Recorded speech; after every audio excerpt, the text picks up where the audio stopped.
When I tell people that I started my acting career in Jacksonville, Florida, they go, "What?"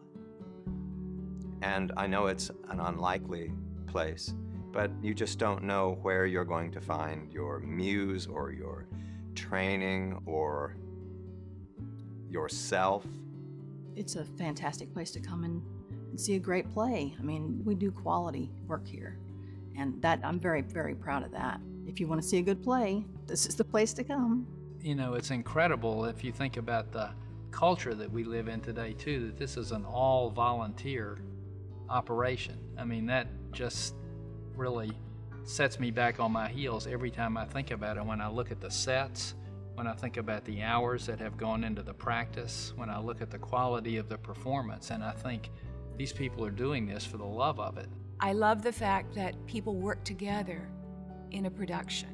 And many people who were very unlike each other work together to present something wonderful. You don't dedicate 3 hours every day of your busy life to come to a place if you don't love it, if it doesn't mean something to you. And the people who come in and sit down and watch a play, I think that they can't help but feel that love coming from the stage. And then when they leave out of here, hopefully that love flows from them into the people around them when they're talking about the play that they just saw. And so, you know, Theater Jacksonville in many ways is the center of this web that springs out into the community. At Theater Jacksonville, we do try to do plays that look at issues in the world, in the community. With Well Farewell, which was about a Canadian woman who was old and she had been an actor and she ran out of money. What Theater Jacksonville did was partnered with Clara White Mission and said, okay, we're gonna collect food and donations for the mission. And there was a ton of food that was collected, and when people didn't remember to bring food, they brought money.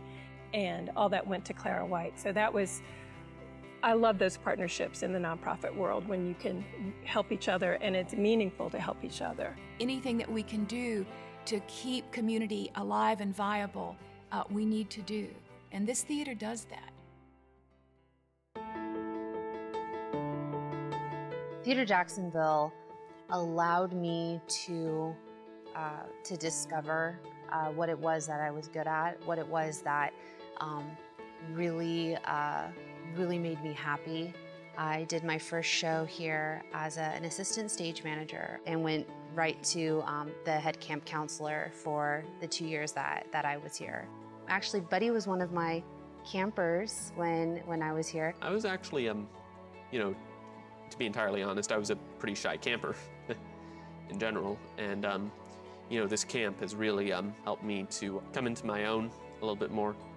I actually have been diagnosed with Asperger's. It's a form of autism, and hanging out with this group of people, you know, with this very friendly, very accepting and welcoming group of people, you know, has just been great. The interesting thing with seeing the kids is you have some that come in the first day who barely want to tell you their name, you know, very quiet, very, you know, shy.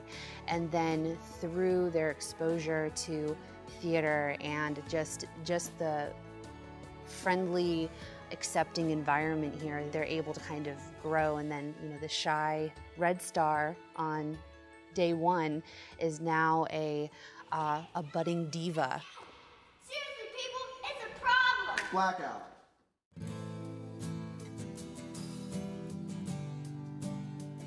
Theater Jacksonville, as I look back on it, that was my apprenticeship in the theater.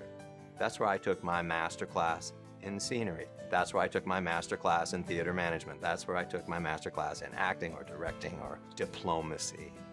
You just learn everything here. You get a taste for every part of theater. And to me, that's so great. Theater and music gives me really an outlet, a sense of freedom, the freedom to be who I am. This stage to me is sacred. So I remember the first night when the curtains opened up and I saw the audience out there, like just something magical happens. This is just very, very special, a very special island of love and creativity in a culture that's very dollar dominated. You know, that it has endured for all those years. really says something very powerful about the community in which the theater, is embedded. Hopefully that story continues to be told, and hopefully it continues to be true.